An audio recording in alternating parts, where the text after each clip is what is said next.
اللہ رب العزت نے قرآن مقدس کے اندر ارشاد فرمایا، یا ایھا الذین آمنوا وابتغوا الیہ الوسیلہ، کہ اے ایمان والو، اللہ کی بارگاہ میں پہنچنا چاہتے ہو تو کوئی وسیلہ تلاش کرو۔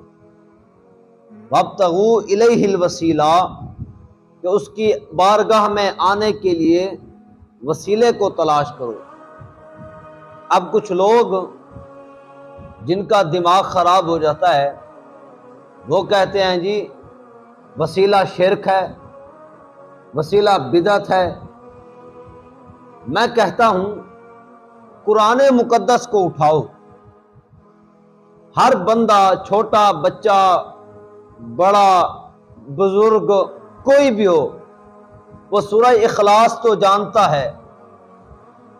اور ذاکر نالائق، وہ جو پاکستان آیا ہوا ہے، وہ کہتا ہے جی وسیلہ کی ممانعت پر 25 آیات ہیں۔ میں کہتا ہوں بے وقوف انسان، سورہ اخلاص کے اندر اللہ فرماتا ہے قل هو اللہ احد۔ محبوب آپ فرمائیں اللہ ایک ہے۔ ارے خدا مصطفیٰ کے وسیلے کے بغیر انسان سے مخاطب نہیں ہوتا۔ قل کہہ کر مصطفیٰ کی ذات کو وسیلہ بنایا، حالانکہ اللہ تو اللہ ہے۔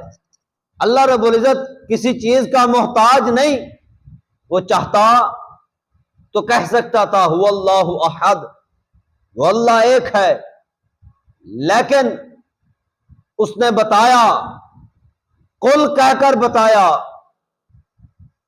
کہ بندو، انسانوں، تمہاری اتنی اوقات نہیں ہے کہ میں رب قادر ہو کر ڈائریکٹلی تم سے مخاطب ہوں۔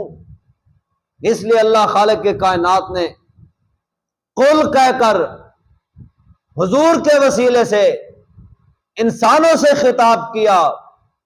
میں کہنا چاہتا ہوں، ارے وہ ساری طاقتوں کا مالک ہو کر وسیلہ مصطفیٰ کے بغیر بندوں سے خطاب نہیں کرتا، اور تو ذاکر نالائق بندہ ہو کر مصطفیٰ کے وسیلے کے بغیر ڈائریکٹ رب سے کیسے خطاب کر سکتا ہے؟ تو رب سے کیسے مخاطب ہو سکتا ہے؟ قرآن مقدس کو پڑھنا ہے تو دل کی کھڑکیوں کو کھول کر علماء اہل سنت کے قدموں میں بیٹھ کر پڑھنا پڑے گا۔ یا ایھا الذین آمنوا وابتغوا الیہ الوسیلہ، کہ ایمان والو اگر اس کی بارگاہ میں پہنچنا چاہتے ہو تو وسیلہ تلاش کرو۔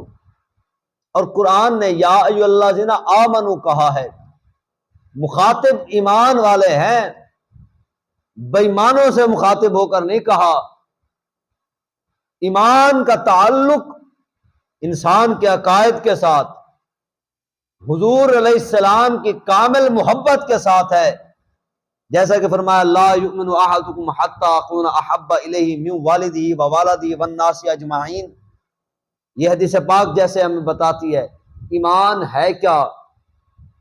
یہ ایمان نہیں ہے کہ تو ساری زندگی توحید کی رٹ لگاتا رہے اور پھر بات جب کرے تو کہے ڈائریکٹ اس سے مانگوں گا، اور قرآن مقدس کی جو آیات دعا کے لیے ہیں وہ پڑھ پڑھ کر بتائے یہ قرآن تو یہاں پر بھی فرما رہا ہے، یہاں پر بھی فرما رہا ہے۔